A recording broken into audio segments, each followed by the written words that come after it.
Pues mira, a mí me tocó como aprender a conciliar esas dos realidades.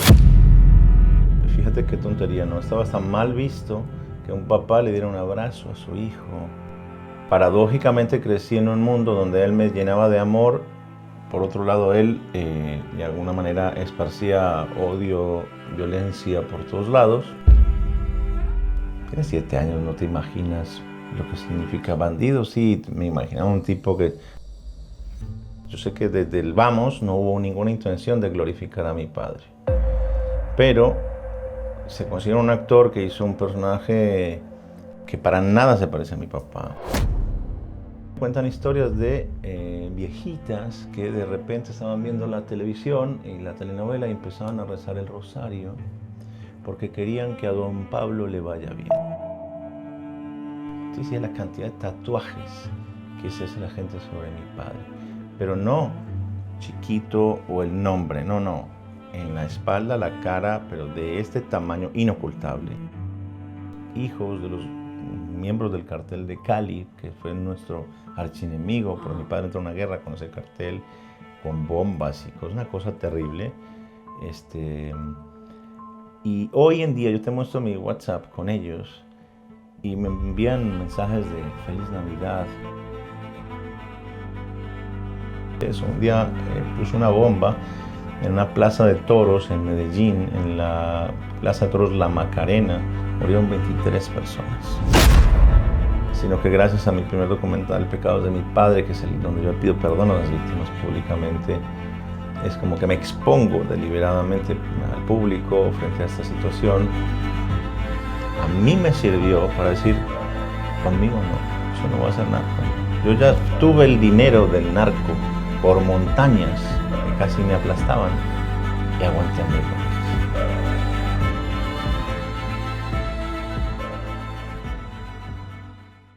Bueno, Juan Pablo, muchísimas gracias por estar aquí. Gracias por siempre decir sí a la llamada de la Fundación Lo que Verdad Importa. Pero cómo no. Es un honor y es un gusto tenerte en este podcast que estamos empezando en la Fundación. Como te comentaba antes, yo todavía no he escuchado nunca tu historia y de hecho no he querido hacerlo para hacer esta entrevista y poder hacer todas las preguntas que siempre tenía un poco en la cabeza, ¿no? Claro, pues qué bueno que no lo hayas escuchado porque pues sí es bastante raro conocer a alguien que no haya de alguna manera conocido mi historia por algún lado u otro, ¿no? Claro, a ver, yo sí que parte de tu historia puedo imaginarla, sí, o puedo entenderla por series, pelis y tal, que luego hablaremos de esto, ¿no? También. La primera pregunta que te quiero hacer es, todos conocemos la historia de tu padre. Pablo Escobar pues es una de las personas más conocidas quizás de este mundo, ¿no? El mayor narcotraficante, de los mayores narcotraficantes de la historia, del cual se han hecho, pues eso, multitud de documentales, películas, tal. Pero yo no me imagino cómo ha sido la vida de Pablo Escobar realmente en la intimidad y en este caso cómo tú has vivido a tu padre, ¿no? Porque a pesar de todos los errores tremendos que él ha cometido, pues él era tu padre. Entonces entiendo que tú tienes un poco esa dualidad, Claro. ¿no? ¿Cómo ha sido tu infancia? ¿Cómo te ha afectado a ti todo lo que has vivido a lo largo del tiempo? Cuéntame. Pues mira, a mí me tocó como aprender a conciliar esas dos realidades, ¿no? De crecer con un padre que era muy buen papá, que era un tipo cariñoso, con mucho afecto, de dar abrazos, besos, de decirme que me quería. Bastante atípico para el promedio de los papás en Colombia. Venimos de una sociedad muy machista, donde incluso en la época de los 80s, yo nací en los finales de los 70s, pero fíjate qué tontería, ¿no? Estaba tan mal visto que un papá le diera un abrazo a su hijo, un beso a su hijo. Se veía como si fuera algo morboso. O sea, puedes entender esa ridiculez de nuestro pensamiento como sociedad en ese momento. Y mi padre era como que rompía todos esos esquemas y a pesar de, no le importaba. Si yo amo a mi hijo, lo amo, le doy un abrazo, le doy un beso y no me importa. Entonces yo crecí viendo como un papá como que rompía también esas reglas de convivencia, del afecto. Y paradójicamente crecí en un mundo donde él me llenaba de amor. por otro lado, él de alguna manera esparcía odio, violencia por todos lados. Y entonces crecí en esa dualidad, en ver a un papá muy bueno conmigo y ser consciente del bandido que mi padre era. Por lo menos así se autodescribió él. En algún momento, cuando yo tenía 7 años, me dice, hijo, yo soy un bandido y a eso es a lo que me dedico. Eso me lo dice ya, prácticamente estamos comenzando nuestro primer exilio en Panamá. Él había mandado asesinar al ministro de Justicia, Rodrigo Lara Bonilla, en el año 84. Y eso fue un parteaguas en la historia de nuestro país y de nuestra familia. Y ahí es donde comienza, digamos, todo un periplo por el mundo, queriendo... Entonces ahí es como conozco a esos dos padres, ¿no? Al papá como tal, el hombre cariñoso, al padre de familia que estaba pendiente de mí, pero también al bandido, ¿no? Al tipo que hacía daño, que tampoco, pues, te fijas, yo tenía 7 años en ese momento, aproximadamente, cuando me doy cuenta de que mi papá no era el papá tradicional, ¿no? Y él se autodescribe así, pues tienes 7 años, no te imaginas lo que significa bandido. Sí, me imaginaba un tipo que se ponía un antifaz, se subía en un caballo y iba y robaba un banco.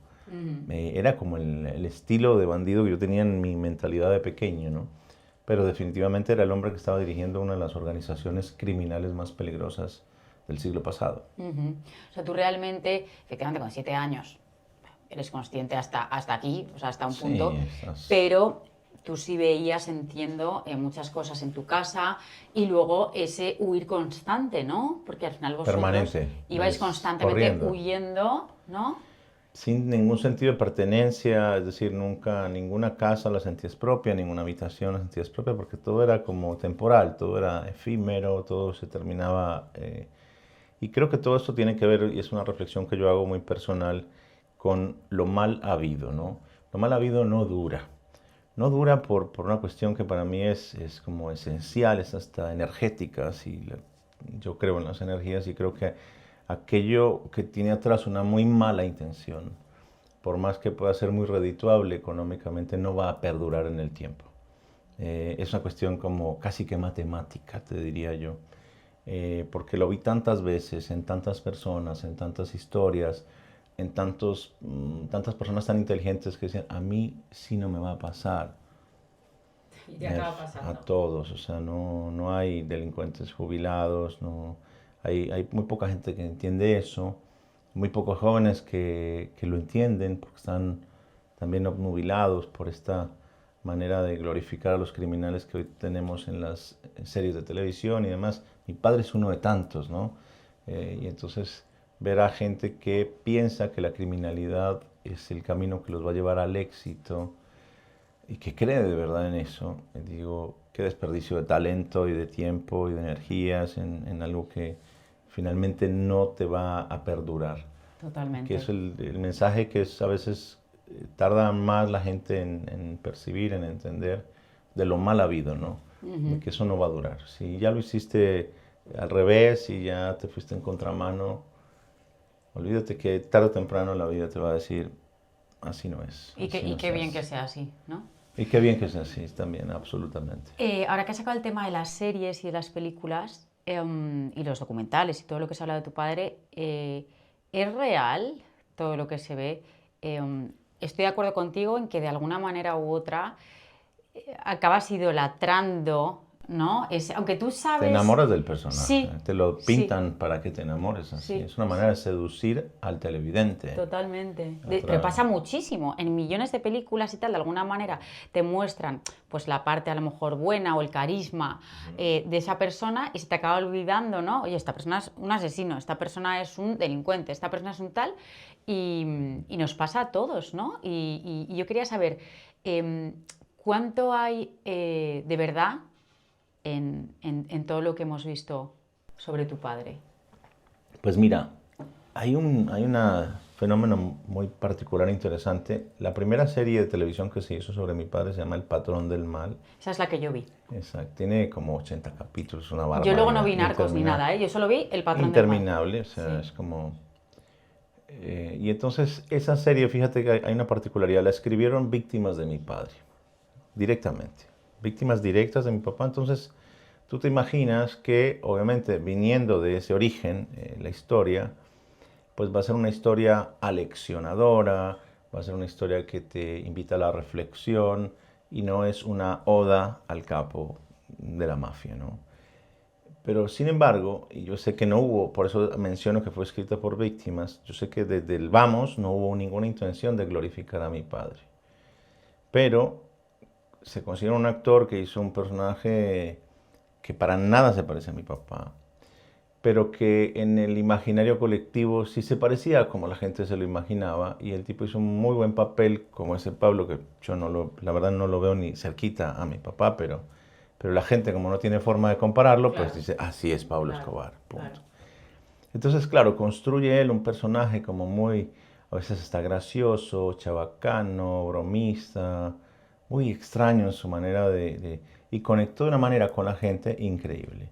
Al punto tal que a mí me enviaban, cuando salió la serie, que fue un fenómeno en Colombia y en el resto del mundo también, pero en Colombia fue donde primero se publicó, y me mandaban en el horario de la telenovela, que era como se veía como una telenovela Ajá. realmente, a las 8 de la noche creo que la pasaban, me mandaban fotografías de la ciudad y eran como la pandemia, donde no había un vehículo y estaba todo el mundo pegado a la no había pandemia, ¿eh? O sea, parecían las fotos, ¿te acuerdas Ya, cuando ya. no había un Qué vehículo en las fuerte. calles? Mm. Y de repente me cuentan historias de viejitas que de repente estaban viendo la televisión y la telenovela y empezaban a rezar el rosario porque querían que a don Pablo le vaya bien. Ay, la madre. En la novela, en la serie, entonces dices, cómo sin intención Ujú. lograron que el personaje conecte de tal manera con el público que, contrario a la intención de generar conciencia sobre el personaje, generaron fue una oleada de fanáticos a nivel mundial sin precedentes en nuestra historia. Ujú. ¿Y por qué dices que ese personaje justo de El patrón del mal no tenía nada que ver con tu padre? Porque para mí el personaje que él construyó, pues por supuesto no tenía mayores referencias, o sea, fue desde su imaginario, desde algunas pequeñas grabaciones y cosas. Siento que él hizo un personaje como muy cómico, como muy chistoso, y yo a veces lo comparo a una telenovela muy famosa en Colombia que se llamaba Betty la Fea, Ah, sí. y bastante graciosa, muy Sí. divertida. Y entonces yo dije, entre Betty la Fea y Escobar, el patrón del mal, no hay mucha diferencia. Porque entonces, claro, te enamoras del personaje, te ríes, te seduce, le agregas glamour, le agregas poder, le agregas dinero, le agregas todo esto. Entonces, claro, generas una oleada de gente que dice, yo quiero ser igual que ese señor. Ya. Es gracioso, tiene el poder sobre la vida de cualquiera, decide quién vive y quién no, y encima es todopoderoso, ¿no? Y le Ya. llegan dineros por toneladas. Ujú. Entonces, claro, es súper seductor para muchos, y la gran cantidad de público conectó con el personaje. No se conectó, ese es un tipo malo que merece justicia, sus víctimas, no. La gente se enamoró del personaje. Ujú. Y eso generó una oleada de jóvenes. Yo tengo, que es lo que muestro mucho en mis conferencias, te decía la cantidad de tatuajes que se hace la gente sobre mi padre. Pero no chiquito o el nombre, no, no. En la espalda, la cara, pero de este tamaño inocultable. Hubo un tipo que tengo una fotografía que muestro en mis conferencias, llegó al extremo de tatuarse en su mejilla el rostro de mi padre, pero gigante, ¿eh? O sea, hay un tipo de 40 años, ¿no? Entonces, niñas, jóvenes, me mandan, una chica de Brasil me envió una fotografía de sus piernas y tiene un tatuaje de ese tamaño en su pierna. Acá tiene el de mi papá y en el otro lado creo que tiene el de una de las películas de Al Pacino, todo con la mafia, ¿no? Entonces Ya. dices, qué triste y es mi padre, ¿no? Que la sociedad, mucha gente lo vea como un ídolo, como un ejemplo a seguir. Yo sinceramente creo que mi padre nos mostró a todos el camino que no Que no hay que tenemos que seguir. recorrer, ¿no? Eh, y el hecho de que sea mi padre y yo lo haya querido y lo quiero y lo respeto, yo me crié en una cultura honrarás padre y madre, sin embargo no estoy de acuerdo con la construcción de ese personaje glorificado, edulcorado, es decir, le agregaron que parece un tipo dulce, pero no es un tipo que dejó un legado positivo. Entonces, es una falsa imagen la que se ha vendido sobre su persona, y lo peor es el legado que ha quedado en las generaciones que vienen y las de ahora, ¿no? Que creen que ese es el camino al éxito. Eso es lo más triste. Yo me la paso viajando por América Latina y por muchos países, pero principalmente en América Latina, donde veo que hay miles y miles de jovencitos seducidos por esa historia y diciendo, yo sí voy a salir adelante, voy a ir, y a mí no me va a pasar, ¿no? Ya. Como me lo dijeron miles de personas que están todos muertos o en la cárcel, ¿no? Ya. Y realmente un poco esta es tu intención, ¿no? Con el tema, como comentas, de las charlas, Es dar este mensaje. mi única intención. ¿Tú has tenido contacto con víctimas? No sé, te iba a decir, has pedido perdón, realmente tú no tienes que pedir perdón por tu padre, pero no sé si en algún momento a ti te ha caído injustamente responsabilidad sobre lo que tu padre hizo. ¿Tú has sentido ese peso? Siempre, desde pequeño. He estado 3 veces en la cárcel en mi vida, siempre por el mismo delito, por ser hijo de mi padre. Nunca por algo que yo haya hecho. Siempre no es que tú eres el hijo de... Y hasta leer en las acusaciones es que es el hijo de... Pues eso no es un delito, ¿no? Pero sin embargo lo ven como un delito. Y aparte, estudiosos de la ley, jueces y fiscales, encima se lo creen, ¿no? O sea, oye, tú representas la ley. ¿En qué parte de la ley dice que los hijos somos responsables de los actos de los padres? Es al revés la ley. Los padres somos responsables de los delitos de nuestros hijos cuando son menores.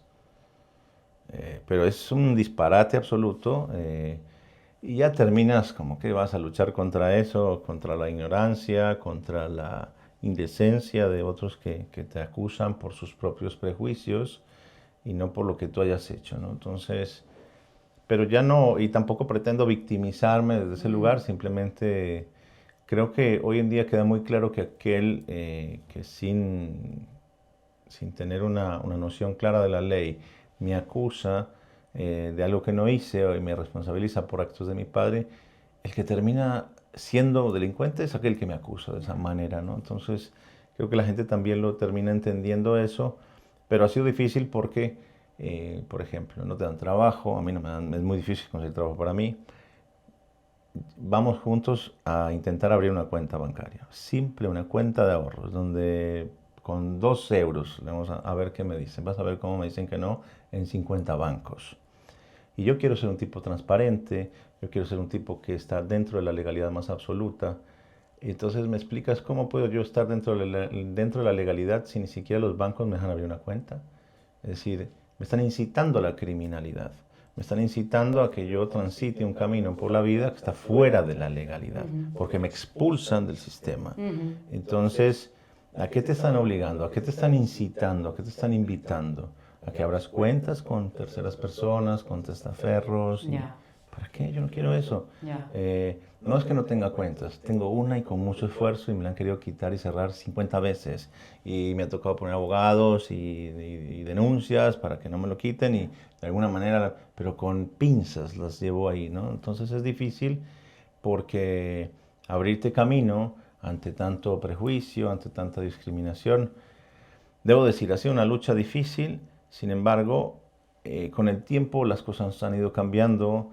De alguna manera me he podido alejar de a poco, ¿no?, de una gran sombra que es la sombra de mi padre, porque nada crece abajo de una gran sombra.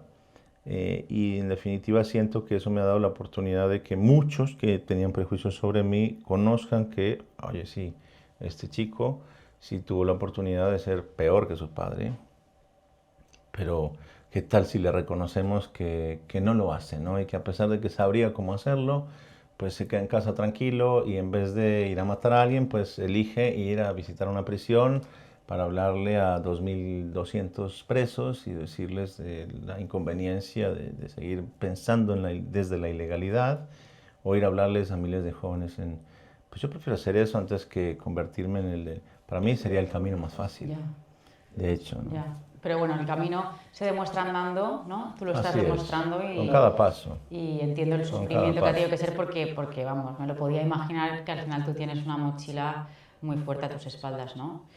Tú has... Y he pedido perdón por ello, de alguna manera tiene que ver un poco con eso, porque me dicen la gente, pero ¿por qué pides perdón si tú no hiciste daño a ninguna de las víctimas de tu padre? Yo estoy consciente de eso, pero digo, ¿quién entonces les pide perdón a esas víctimas? ¿Quién lo va a hacer? ¿El Estado no lo va a hacer? Y de alguna manera entonces eso me hace a mí asumir la responsabilidad moral por los crímenes de mi padre y me ha acercado hoy en día a más de 150 familias víctimas directas de la violencia de mi padre. Y gracias a Dios no tengo una sola anécdota para compartirte de alguna familia, de alguna mamá o de algún padre o de algún hermano o amigo de una víctima que haya dicho, contigo no quiero hablar de estos temas. Porque, digamos, pedir perdón no significa pedir que olviden lo que pasó. Y la memoria es súper importante, hay que mantenerla más presente que nunca para evitar esa repetición. Sin embargo, el perdón tiene que ver con algo mucho más allá, ¿no? Tiene que ver con la sanación. Y el perdón no es que tú perdonas a ese delincuente que te hizo daño a ti. No, es que cuando tú perdonas, tú te liberas del odio que ese victimario causó en ti. Y al liberarte de ese odio, pues eres más libre, te enfermas menos, no tienes odio, resentimiento, venganza, ira adentro de ti. ¿Quién quiere eso dentro de uno? Entonces el perdón tiene que ver, no es que se lo concediste al victimario, esto lo estás dando a ti para liberarte tú de ese dolor que te ha causado, porque si no se va a perpetuar en ti ese dolor. Y esa herida nunca va a cerrar y va a estar ahí siempre haciéndote daño, pero eres tú la que tienes la responsabilidad de decir, perdono a aquel que me hizo daño porque no quiero vivir en el odio, no quiero vivir en el resentimiento. Y entonces el perdón no es una invitación al olvido, sino es un proceso de sanación que invita a mantener la memoria activa y presente, pero no desde la venganza y el resentimiento, sino desde podemos mirar hacia adelante y tener conciencia de nuestro pasado para no repetirlo. Es un valor muy complicado, yo lo pienso siempre, o sea, realmente dices, pues que te hacen algo a un hijo mío, ¿no? Perdonas, pues no lo sé, macho, yo... No lo sé, es muy complicado, yo creo que es de los... Te cuesta pensarlo. Lo hablamos mucho, es de los valores más... Difíciles de conseguir, ¿sabes? El perdón ese que tú estás diciendo, o sea, el perdón real, el sanar. El auténtico Sí, perdón, porque total. y lo bonito es que tengo un montón de ejemplos y de amigos que he hecho a través del perdón increíblemente, que estábamos destinados a ser los peores enemigos, estábamos destinados a tener la peor relación del planeta, la más violenta además, porque no es ni siquiera una relación de odio y me odias. No, no, es que si tú me puedes hacer daño, me lo vas a hacer. Y entonces yo también me prevengo frente a esa realidad y eso va escalando hasta que se convierte en una guerra. Y tengo, por ejemplo, voy a un caso bien específico, todos los hijos de los miembros del cartel de Cali, que fue nuestro archienemigo, pero mi padre entró en una guerra con ese cartel, con bombas y cosas, una cosa terrible. Y hoy en día yo te muestro mi WhatsApp con ellos y me envían mensajes de feliz Navidad, feliz Año Nuevo, ¿cómo estás tú? ¿Cómo está la familia? Yo les muestro, les presumo para bien, ¿no? Mis conferencias, miren, fui allí, fui acá, ¿cómo están? Hablamos por Zoom, hablamos por muchas plataformas, estamos conectados de manera no permanente, pero sí estamos, ¿no? Y entonces yo le presumo a la gente, pues le digo, mira, te vamos a dar un WhatsApp con una persona del cartel de Cali, el tercer hombre del cartel de Cali. Ese tipo me tendría que matar a mí, o sea, porque es que la cultura de la que venimos, del odio, del resentimiento, del ojo por ojo, el diente por diente. Y entonces, cuando les muestro, puede ser que los mensajes son tan cordiales y son tan auténticos que ahí no hay nada fingido. Es decir, ese tipo puede agarrar el mismo teléfono y decir, te voy a matar, y quizá tiene el poder de hacerlo. Pero elegimos un camino distinto porque nos sentamos a hablar, porque nos atrevimos a hablar. Hay veces que dicen, no, pero si nos odiamos, pero si es mi enemigo, ¿cómo me voy a sentar a hablar con él? No hay manera, si ya nos odiamos. O sea, ya no hay Incluso en diálogo. familias, ¿eh? Incluso, y por sin cosas hablar. infinitamente más tontas, familias que hablar. se rompen Ni porque no hablar. se sientan a hablar y porque no quieren entenderse. Me parece muy bonito esto que estás contando. Exacto. Y entonces hemos tenido, porque requiere más valentía y coraje sentarse a hablar que salir a dañar personas. Es fácil salir a tirar piedras, a romper ventanas, a hacerle daño a la gente. Pero reparar eso, sentarse a dialogar frente a las conversaciones más incómodas, ¿no? Atreverse a tener las conversaciones más incómodas. No importa, o sea, cuando yo dije alguna vez a mi familia, a mis amigos, a mi madre, a todos, y voy a ir a pedir perdón, me decían, ¿qué estás diciendo? O sea, pero por supuesto que te van a decir que no, pero por supuesto que te van a cerrar la puerta, pero por supuesto que te van a... Yo dije, pues eso ya lo tengo seguro. Ya. Pero lo voy a Igual intentar. voy a ir a tocar la puerta. Si me tiran agua caliente o aceite o me insultan o me gritan, bueno, hice el intento. Ya. Pero voy a ir a ver qué pasa. Y les escribí una carta a las víctimas y fue increíblemente bien recibida y me invitaron a mi país de vuelta para ir a hablar con ellos y y fue considerado histórico ese paso en Colombia porque nadie se había atrevido a decir lo siento, no estoy orgulloso del daño que mi padre te hizo, no estoy feliz por eso, no me alegra que tú hayas sufrido de la manera que mi padre te hizo sufrir y lo lamento mucho, no puedo hacer nada para repararlo, pero lo único que tengo para decirte es que lo siento, perdóname, yo no hice ese daño, pero no me siento tan mal por lo que tú viviste que yo me siento compasión por lo que tú estás viviendo y sufriendo y no me siento orgulloso de que mi padre haya sido el hombre causante de ese dolor. Y yo no estoy aquí para perpetuar ese dolor, estoy aquí para que eso nunca más vuelva a suceder. Entonces, cuando te atreves a hacer algo así, y vivimos en una cultura de mucho odio, ¿no? De acá no, en Colombia es a los balazos que se resuelven las cosas, no hay discusiones, es a ver quién tiene la pistola más grande arriba de la mesa. Y eso fue un cambio también para nosotros, generacional, cultural, porque nunca en la historia de nuestro país nadie se había atrevido a hablar de perdón y reconciliación, o sea, ¿qué es eso? Eso solo escuchamos en la iglesia y todos iban a misa, ¿no? Ya.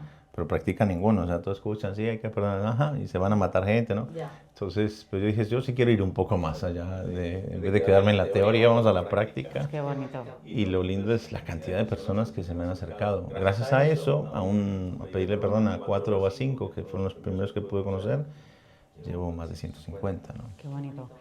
¿Y tú has perdonado a tu padre? Mira, es una pregunta que me hace muy seguido y la respuesta para mí es la siguiente.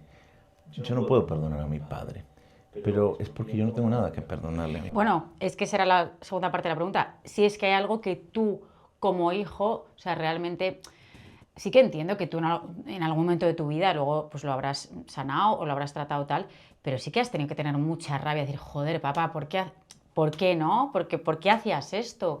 Porque tú eras un buen padre, o sea, lo que hablamos antes de la dualidad.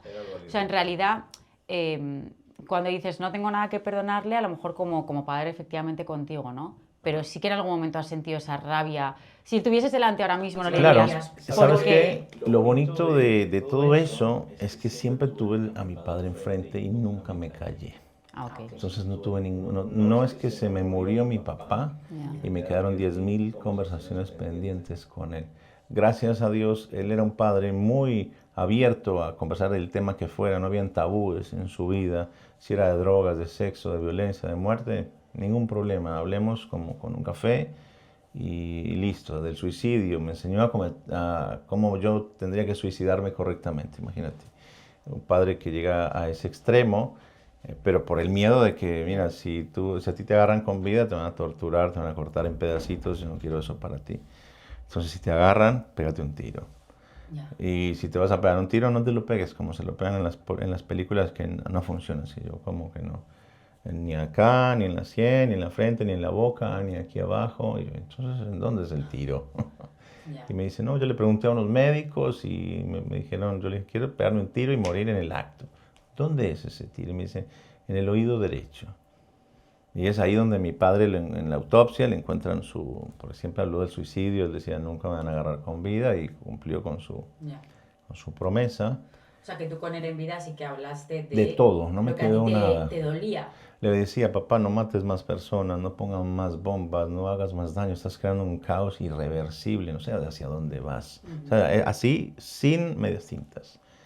Y entonces un día veía las noticias con él, explotaban las bombas. ¿Cómo hiciste eso? Un día puso una bomba en una plaza de toros en Medellín, en la plaza de toros La Macarena, murieron 23 personas. Yo lo tenía al lado, estábamos viendo la tele cuando casi que en vivo explota la bomba. Y lo miro y le digo, ¿cómo hiciste eso? O sea, imagínate la situación, un niño se da vuelta y tiene a su papá terrorista y le dice, ¿cómo hiciste eso? ¿Cómo eres capaz de hacer eso? Y le digo, papá, ¿tú no te das cuenta que ahí van nuestros amigos? Somos amantes en nuestra familia, en nuestra cultura de las corridas de toros. Colombia fue muy amante de las corridas, ahora ya están abolidas, lo que quieras, pero en ese momento era una fiesta, la fiesta taurina.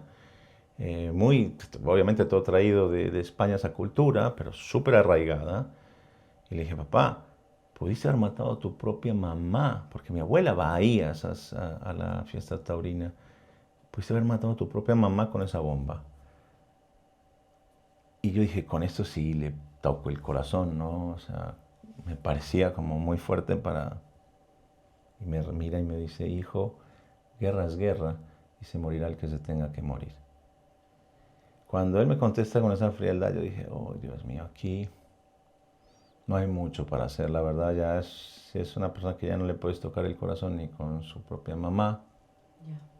No es que le estuviera dispuesto a matarla, pero le pareció como muy normal de que si ella caía víctima de una de sus propias bombas, le parecía como que, bueno, es parte de la guerra, es una víctima. O sea, realmente él no colateral. tenía ningún talón de Aquiles. El talón de Aquiles que tenía era yo. Eras tú. Sus hijos. O sea, después nació mi hermana y yo fui su primer talón de Aquiles porque cuando los enemigos de él entendieron que si le destruían sus casas, le quemaban sus aviones, se compraba 20 más. O sea, no era una cuestión de dinero, ¿no? Le destruía las cosas materiales, un tipo que era todo lo tenía en dinero. Se ganaba entre 50 a 80 millones de dólares cada fin de semana solamente en la ciudad de Miami. Y no te estoy hablando de Los Ángeles, Nueva York, Chicago. Entonces imagínate. Y recién cuando me hacían daño a mí, ahí a él sí le importaba. Entonces ahí era cuando... Y por eso yo soy muy consciente de sus acciones. Porque cada que él hacía algo, cada que él tiraba una piedra, el primero que yo recibí, era yo el primero que recibía la consecuencia. El primero que recibía la llamada de decir, escóndete. Yo, ¿escóndete de qué? No puedes salir, no puedes ir a tal lado. O sea, tú has temido por tu vida muchas veces. Te voy a reforzar tu seguridad, pero ¿qué dice? O sea, no entiendo. No, sí, porque no sé qué. Ok, bueno, pues, ¿qué vas a decir? Que no. Entonces, ahí fui muy consciente yo de su accionar, porque fui el primero, cuando sus enemigos entendieron que yo era su punto débil, ahí me fue muy claro a mí todas las consecuencias de sus acciones. Yo las viví en carne propia. ¿Y tu madre? Bueno, mi madre, hay mucha gente que, desconociendo la historia, piensa que ella es una señora que de repente vio a Pablo Escobar el mafioso y se lo enamoró y se casó con él. Nada que ver, ¿no? Mi padre era el hombre más pobre del barrio, el que menos futuro tenía, el que pero no había ni chance siquiera de soñar que iba a ser un tipo exitoso en la vida. Mi mamá se enamora de él y él de ella y crece un amor, digamos, real, un amor que no es fingido, un amor que creció en la pobreza extrema y absoluta y que después mi padre a lo largo del tiempo se convierte en el personaje que se convirtió. Y mi madre fue fiel a la promesa del matrimonio de que estaría con él hasta la muerte, ¿no? Muy comprometida, pero nunca fue su cómplice y aparte siempre fue más bien nuestra protectora, la persona que nos abrazaba y salía corriendo con nosotros. Y fíjate tú, es de la persona de quien yo aprendí a criticar a mi padre, porque fue una persona muy crítica a mi padre, porque nunca le aplaudió su violencia, porque siempre dijo... y mi papá le decía, tú no opines, tú esto no sabes, muy machista la cosa, tú ocúpate de los niños y ocúpate de la cocina y de la ropa, ¿no? Bien machista. Y ella le decía, sí, Pablo, yo sé que yo no sé nada, yo sé que yo no sé nada, yo sé que soy una ignorante, pero lo único que yo sé es que cada que tú haces algo, yo soy la única que tiene que salir corriendo con mis hijos a protegerles sus vidas. Entonces, claro, vi muchas veces en ella eso y también aprendí, ok, pues si yo también tengo una opinión sobre mi padre, pues se la voy a decir. Y entonces nunca me quedaron pendientes con él. Entonces yo siento que no es que me acuesto en la noche diciendo, oh, le hubiese dicho tal cosa. No, se lo dije todo. Le dije, no mates, no pongas bombas, no secuestres. O sea, lo traté de parar, hice todo lo que estuvo a mi alcance. y eso es lo que a mí me deja tranquilo. Y también debo decir algo, también hice todo por protegerlo y por amarlo y por quererlo, porque no sentí nunca odio hacia la figura de mi padre, porque fue una buena persona conmigo, una muy mala persona con los demás. No practicaba por fuera de casa los valores que dentro de casa me inculcaba. Y entonces siempre fui muy consciente de esa dualidad, ¿no? Pero a pesar de eso, lo amé y lo amo y fui incondicional a él en momentos muy difíciles, en momentos donde todos salían corriendo. Y eso también me deja dormir en paz porque siento que a mi padre lo amé, lo cuidé, tuve las conversaciones que tenía que tener y cerré todos los temas que tenía pendientes con él. O sea, no me quedó pendiente decirle nada. ¿Tú tuviste miedo alguna vez de tu padre o tu madre de tu padre? No. Nunca. No, ¿sabes qué me daba miedo? Verlo a él sin miedo. Eso sí daba miedo, porque había situaciones extremas en las que estábamos todos muertos de miedo y él estaba como, ¿y mi almuerzo dónde está? O me voy a meter a duchar. Y todo el mundo temblando, y todo el mundo, patrón, ya vienen, vámonos que... No, avísame cuando estén a 200 metros, o sea, y le avisaban a 10 kilómetros, ya vienen. Avísenme cuando estén a 2 kilómetros, avísenme cuando estén a 1 kilómetro, avísenme cuando estén a 500. Pero patrón, ya ni su gente le aguantaba, salían corriendo, lo dejaban y él almorzando en una paz como aquí no está pasando nada. Entonces, bueno, nos criamos en ese mundo, en esa realidad. Madre mía, es que es inimaginable, ¿no? O sea, yo creo que tienes una historia de vida tan fuerte, porque al final también lo que vives en la infancia te marca, vamos, para toda la vida, hasta las cosas más pequeñas, pues imagínate esto. ¿Tú has necesitado, pues una vez que ya él fallece y volvéis a reconstruir de alguna manera, pues tú, tu hermana, tu madre, vuestra vida, ayuda profesional, te has trabajado a ti mismo? Porque claro, es que luego recolocar Todo eso, ¿no? todo eso, ¿no? Para acomodar las piezas está difícil. Mira, increíblemente yo nunca fui al psicólogo y una vez me llevó mi madre, así casi como que tienes que ir, ¿no? Estaba muy pequeño y yo era un niño grande, ¿no? De alguna manera había crecido en un mundo en el que mis guardaespaldas eran mis mejores amigos y amigos no tenían en la escuela porque los padres decían, no, con ese niño no. Ya. Y entonces era muy grandote para la edad que tenía. Y cuando fui a esa charla por primera vez con el psicólogo, es como que rápidamente el psicólogo entendió que no había mucho para hacer. Y yo también entendí lo mismo. Y dije, ¿qué hago acá? Bueno, pues me toca estar acá como por mi mamá. Vi un aparato raro que tenía ahí encima del escritorio en un costado el psicólogo y le digo, ¿qué es eso que tiene? Y me dice, es un detector de mentiras. Ahí ya me pareció interesante. Ay, ¿cómo funciona? Bueno, empezamos a hablar de eso. Y en definitiva terminé con este psicólogo que me enseñó cómo ganarle al detector de mentiras. Ay, O madre. sea, imagínate, esa Ya. fue mi única ayuda al psicólogo y el Ya. tipo me terminó enseñando Buen cómo aprendizaje. mentirle al Ya, detector ya, y ganarle, ¿no? ya. Entonces dije, bueno, entonces nunca, pero sí siento yo que mi terapia tiene que ver con, primero, atreverme a contar mi historia, es la primera de todas. Totalmente. Segundo, hacer el ejercicio de contarla no solamente en documentales, sino que gracias a mi primer documental, Pecados de mi padre, que es el donde yo pido perdón a las víctimas públicamente, es como que me expongo deliberadamente al público frente a esta situación, a ver qué me pasa, ¿no? Imagínate, no parecía nada bonito. Sin embargo, me atreví a hacerlo y pues sentía que era lo correcto y creo que es lo correcto, aún hoy. Y después que viene el ejercicio de escribir mis 2 libros, ahí para mí fue la catarsis definitiva, ¿no? Porque ahí ya no solamente me pongo a reconocer hechos históricos de mi país en los que tuvo mi padre una participación, un involucramiento, sino que frente a una página en blanco empezar a contar barbaridades que hizo tu padre y de alguna manera estabas ahí cerca o al lado o lejos, pero estabas presente en esa historia. Entonces eso me involucró de una manera más fuerte con mi propio ser, con de dónde yo vengo, cuál es mi pasado, cuál es el de mi padre y cómo esto me ha afectado. También ponerme en los zapatos del investigador y de ir a indagar sobre la vida de mi padre. En mi segundo libro me atrevo a ir mucho más allá. arriesgo mi vida y me voy a hablar con los enemigos de mi padre, porque yo dije, ¿cuál es el único libro que no está escrito sobre Pablo Escobar? ¿Quiénes son los únicos que nunca han escrito nada de Pablo Escobar? Paradójicamente sus enemigos. Nunca nadie, ningún libro escribió sobre Pablo Escobar que haya sido su enemigo. Entonces dije, qué interesante ir a conocer las historias de sus enemigos. Y ahí se me ocurre la buena idea de ir a tocarle la puerta a cada uno de ellos a decirle, oye, ¿me cuentas cómo fue que te convertiste en enemigo de mi papá? Y así hablé con paramilitares, con guerrilleros, con la CIA, con los políticos de Colombia, con policías, con el cartel de Cali, y construí un libro que se llama, bueno, Pablo Escobar Infraganti, las historias que mi padre nunca me contó. Entonces ahí donde voy a hablar con los enemigos, y fíjate qué bonito que me atrevo a hacer esas locuras, ¿no? En un momento dije, fui a ver a un jefe paramilitar que mi padre le había hecho 13 atentados contra su vida y le había matado 2 hijos.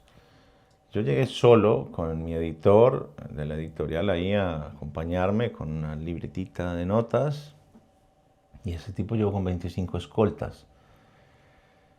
Y dije yo, uy, Dios mío, ¿dónde me metí, no? O sea, ahí dices, ¿qué hago acá? Ya es tarde, ya no te puedes arrepentir, ¿no? Pero estás en el medio de la nada, de la selva, y si el tipo me quería matar ahí, yo no estaría hablando acá contigo. O sea, atreverme a esas cosas.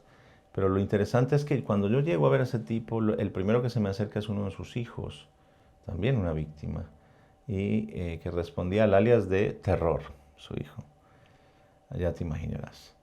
Y, y fue una conversación tan bonita, increíblemente con terror, que me dice, hermano, yo no me quise bajar del coche donde llegué porque yo conozco ya los lenguajes mafiosos y sé lo que tienes que hacer y lo que no tienes que hacer. Si estás de invitado a la casa de un mafioso y eras su enemigo, pues no te bajas hasta que no te digan que te bajes. O sea, no te muevas hasta que no te digan muévete, no te sientas hasta que no te digan, no hagas nada. Quédate hasta que te digan qué hacer. Y eso fue lo que pasó, ¿no? El terror llegó, me abrió la puerta del vehículo. Hola, ¿qué tal? ¿Cómo estás, Juan Pablo? Qué gusto verte acá. Qué bueno que te hayas atrevido a venir. Así me dijo. Dije, atrevido, pues sí, me atreví, obviamente. Pero me dice algo, me dice, ¿no sabes el bien que le estás haciendo a mi padre con la conversación que vas a tener con él? Te lo quiero agradecer. Y quiero decirte que lo que haya pasado tiempo atrás, ahí quedó y ahí lo dejamos. De aquí para adelante. Se me queda mirando a los ojos así. De aquí para adelante, ahora tienes un amigo y lo que necesites y lo que quieras. Y qué bueno que hayas venido. Es lo mejor que hayas podido hacer por mi padre. Yo me quedé helado, tipo con mucho poder. Hace poquito fue dado de baja por las autoridades terror. Porque siguió de alguna manera, entiendo yo, involucrado con algunas actividades. Pero sin embargo, un tipo con ese poder tuvo la decencia de valorar mi acto, de estar ahí y de darle voz a su papá. Porque yo lo que quería era darle voz a los enemigos de mi padre. Yo quiero que ellos también tengan voz. No solamente nosotros, los hijos, la familia, los amigos que lo conocimos. Entonces fue muy interesante ese ejercicio de ir a visitar enemigo por enemigo de nuevo, a verse a las caras, y que de alguna manera también fue reforzar un tratado de paz entre todos. Decir, mira, yo vengo acá, quiero escucharte, te voy a dar voz en mi libro, no te voy a cambiar una coma.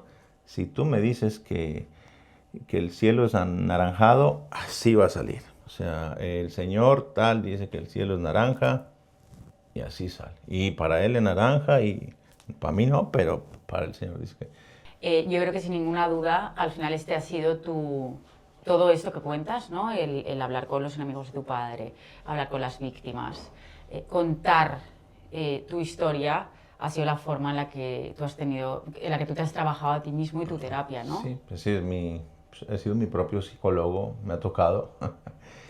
Pero justamente creo que por eso, ¿no? Por atreverse a ir un poco más allá, por atreverse a reconocer tu propia historia, ¿no? Que es parte, creo, de lo que trabajas cuando vas a un psicólogo, ¿no? Primero reconócete quién eres, de dónde vienes, qué quieres, etcétera, y después hacia dónde quieres ir, y independientemente del pasado que te hayas traído, sí siento que fue una herramienta muy útil enfrentar una página en blanco y a ver cuál es tu historia, cuéntame tu historia. ¿Cómo se la contarías al mundo tu historia? ¿Y qué le vas a dejar al mundo con tu historia? Creo que eso fue un principio para mí de empezar a abrir mi corazón, mi mente, mi vida, exponer mi dolor,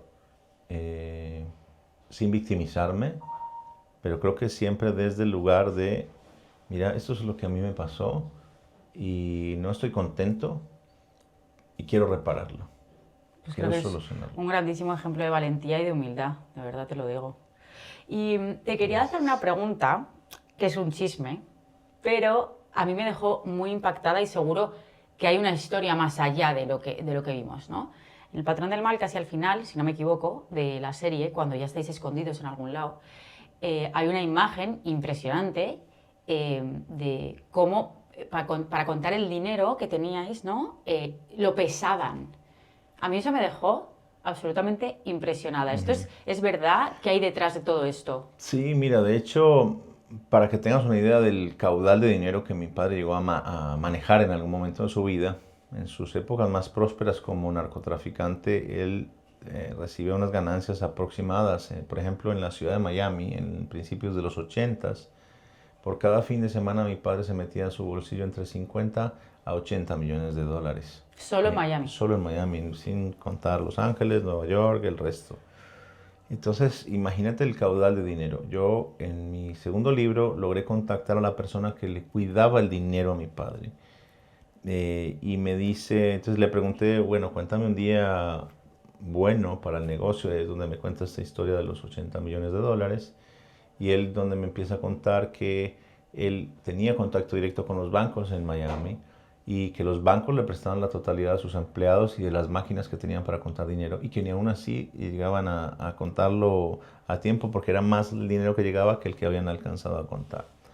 Hasta que decidieron, para poder ponerse al día, decir, pues acá la única que queda es contemos $1 millón, lo subimos a una báscula y a partir de ahí, ya si faltan 2 o 3 mil, no importa, pues porque es tanto el dinero que está entrando que sí, más o menos, no sé cuánto pesa 1 millón, pero dicen más o menos pesa Ajá. tanto, entonces listo, envuélvelo y envíalo, ¿no? Y creo que ese es el que te muestra el poder impresionante que pudo llegar a amasar mi padre por la vía de la violencia, el dinero, el narcotráfico. Pero la gran paradoja, ¿no? Es, ¿para qué todo esto? Porque dices, ok, ay, qué bueno, que hasta pesaban el dinero, ¿no? Bueno, a mí lo que me impactó es hacia el otro lado, que creo que es lo que tú vas a Claro, decir, porque por lo menos lo que la serie demostraba era, o sea, estabais escondidos, con miedo, seguramente vosotros, ujú, en una situación muy desagradable, y, y ahí se pesaba el pero dinero lleno de y decías, miedo. ¿pero para qué? O sea, ¿qué Exacto, necesidad de tener tanto dinero si exacto. estás escondido, ¿no? Y justamente, mira, es uno de los momentos en mi vida en los que yo hoy utilizo mucho para mis charlas y les digo a los chicos esta anécdota que no se las contaron en ninguna serie de televisión.